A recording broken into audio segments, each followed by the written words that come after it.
There are 5 things that makes fire a must, and a generation must have that witness of fire. Number 1, there will be no witness of God in the land except as the flames are rekindled. And when I talk about the witness of God, I don't say it casually. If you step into any territory, you will discover that the texture of that civilization reveals the character of the spirit that power it. This is one of the intelligence we discovered as we studied the scripture. In Daniel chapter 9, we saw that Daniel decided to embark on a fast to find out why Israel will remain in captivity. From a peripheral standpoint, you would think it was an obsession of the rulers of the time. It was when Daniel began to press in the spirit that we discovered there were princes in the heavenlies that were creating the structure of that civilization. And so bondage is not actually the way of Nebuchadnezzar. Bondage is a character of the prince of Persia. And when the prince of Persia is enthroned over a territory, whoever is sitting on the throne is a puppet that will insist on bondage. When you come to a land that was once a land of revival and you can no longer see the flames, all you see now are movements that journey in the path of perversion. Know that there has been a different kind of enthronement in the spirit. And until a new witness comes and the prince is at the throne, that which God intends to do in this land will only remain a history. A generation of fire is the generation that can bring witnesses that can dethrone princes. Daniel began to intercede, and we saw that the prince of Persia was carrying out an activity. Now, when you study the New Testament, Paul revealed to us 3 ways of bringing witness that can dethrone princes. Number 1 is by the revelation of the authority of the believer. He said in Ephesians chapter 1 verse 21 that Christ is seated in heavenly places far above principalities and powers. And in Ephesians chapter 2 verse 6, he said we are seated with him. So on the strength of our authority in Christ, through priesthood, we can contend and insist on the heritage of a land because we are seated far above principalities. The second technology Paul introduced is in Ephesians chapter 6 from verse 10. He said, put on the whole armor of God. Be strong in the Lord and in the power of his might. Put on the whole armor of God, wherewith you will be able to withstand all the wiles of the devil. And he told us, we wrestle not against flesh and blood, but against principalities and powers, against the rulers of the darkness of this world, and against spiritual wickedness in heavenly places. That means there is a wrestling that takes place. The only way you can fight those princes is either by exercising your believer's authority or by putting on the whole armor of God. And then the third way Paul revealed to us is by the testimony of fire. He said he maketh his angels spirits, but his ministers, they are flames of fire. The reason you have a Bible college here but there's no revival is because this thing is more than biblical exegesis. You need a testimony of fire. The way you fight princes is by burning with a flame that they cannot discern. You know, when the prince fell in Ezekiel chapter 28 verse 17, the Lord judged him and said, I will cause fire to come out of you and burn you to ashes. So when a man shows up with fire, it reminds him of the judgment that was put upon him from the heavens. This is why a generation must carry fire if we will change the operations of the land and enthrone the ways of God again. See, fire is not negotiable. It's a witness. It's a witness both in the realm of God and in the realm of spirits. In the realm of God, it purifies, but in the realm of demons, it torments. And so if a generation will tell the devil, get back from our borders, it's beyond arguing intelligently in the parliament. Men of fire must rise. If we have just 24 of them standing at different gates in this land, you will discover that some of the trends you see will die a natural death. If you don't see fire, it means the number, the quorum, the ranking of witnesses is depleted. The first reason for fire is to bring a witness that has the stature to establish the government of God. The second reason we need fire is because our potentials in Christ can't manifest without fire. For you to shine, you must burn. He said it was a burning and a shining light.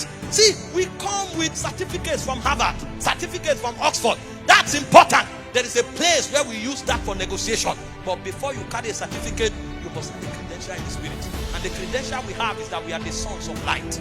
There is something we carry that cannot be taught in Oxford University. There is something we carry that cannot be taught in Cambridge. And every one of us must appear before the coals of fire until our elements are activated. He said, in the year that King Uzziah died, I saw the Lord and his flame filled the temple. And suddenly a prophet that had a certificate from a Bible school, encountered the seraphims. And he said, with full wings they covered their faces, 2 wings they covered their feet, and said with 2 wings they fly. And when they came to him, he said they touched his tongue with one of the coals of fire, and he was purged.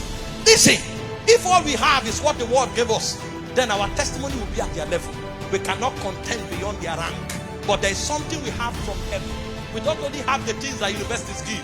We have things that the world cannot deny. They are the lightings of the Spirit that dwells on our inside. But how can you shine? The only way to shine is to burn. He said concerning John, he said he was a burning and a shining light, and you were willing to stay under his light for a season. The light shone so bright that the Bible said the whole of Jerusalem and Judea went to him. Why do you think our churches are dry?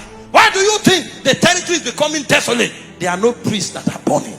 But see, a generation is rising that will say this thing is beyond Sunday morning. I will meet them in the market, I will meet them in the university, I will meet them on the street. And the more you shine, the more the flames of heaven will touch them. This is why we are gathered.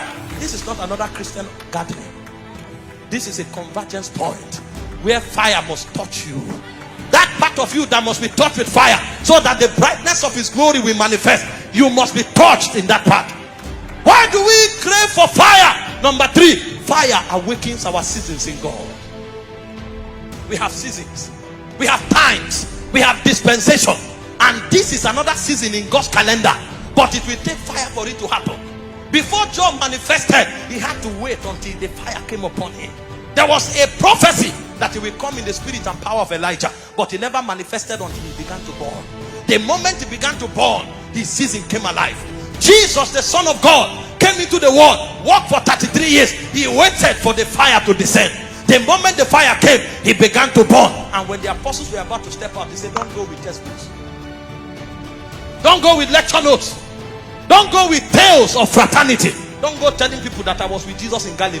He said, tarry in Jerusalem until you are endued with power from on high. If the fire does not come upon you, your season cannot appear. And the Bible said they were in the upper room in one accord until the day of Pentecost. And they said suddenly they heard a sound from heaven, and it said cloven tongues as of fire rested upon them. Immediately the season opened. So it takes fire for your season to appear. Most of you are overdue where you are staying, but there's no fire to awaken your season. God has told you that you will conquer the United Kingdom. God has told you that you will shine in Swansea. God has told you that your ordination will speak. But where is the fire that pets your season? Where is the fire that awakens your season? This is why you cannot sleep. It says, woe unto him that is at ease in Zion. We must press until the fire begins to shine. Why do you need fire? Number 4, it is a testimony of divine approval. Every time God approves of a man or a generation, he seals it with a flame. Every time the sacrifice is put on the altar and God receives it, he seals it with a flame. In Leviticus chapter 9 verse 22 to 24, when the offering was put on the altar, the Bible said in verse 24 that the flame of fire came down and licked it up. So when you find a man burning, it's a token of divine approval on his life. And so if our generation is approved of God, the way God will show it is by releasing fire upon us. And that fire will cause us no longer to walk by our human propensities, but by the powers of the Spirit that is locked up on our inside.